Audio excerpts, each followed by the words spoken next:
வீட்டுல என்ன நடக்குது ஏதுன்னு ஒண்ணும் கேக்குறது இல்லையாடா? ஏதோ வர போறேன்னு சொன்னா எப்படி? என்னப்பா நடந்துக்கிறியா? பாத்துட்டு தானே இருக்கேன். மணி 10:30 ஆகுது, இன்னும் வீட்டுக்கு வரல. வந்துட்டல ஒண்ணு சொல்லல. உன் அக்கா வீட்டுக்காரா சொல்றேன். அக்கா வீட்டுக்காரரா? அக்கா வீட்டுக்காரர் வரல, அக்கா போன் பண்ணி புலம்பு. என்ன வரல, என்னப்பா பண்றது? என்ன டிஸ்டன்ட் ஆக்கி பேசுறீங்க?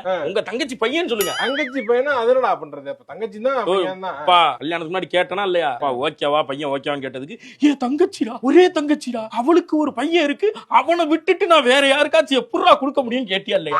ஊர் பேசும்ல. அப்ப அனுபவி. நீ இப்படி போறியாடா? யாரு தான்டா கேக்குறது? இவ்வளவு தோணுது இல்ல, நீயே போன் பண்ணி ஏன்டா அவ்வளவு லேட் ஆகுறேன்னு கேட்க வேண்டியதானே? நான் தூக்கி வளர்த்தவன்டாம அவங்கிட்ட எப்படி நான் பேசுவேன்? சரி அப்ப பேசாதீங்க, விட்டுருங்க பாப்பா. ஏன் பொண்ணு கொடுத்துருக்கேன் நானு? அப்ப போய் நேரடியா நின்னு கேட்க வேண்டியதானே? நான் தூக்கி வளர்த்தவன்டா. அப்ப போய் கேட்டு தொலைய வேண்டியதானப்பா? தூக்கி வளர்த்தவன் சின்ன. அப்ப விட்டுருங்கப்பா. பொண்ணு கொடுத்துருக்கேன் நானு. அப்ப கேட்டு தொலை. பொண்ணு தூக்கி வளர்த்துறேன் நானு. அப்ப கேட்காத விட்டுரு.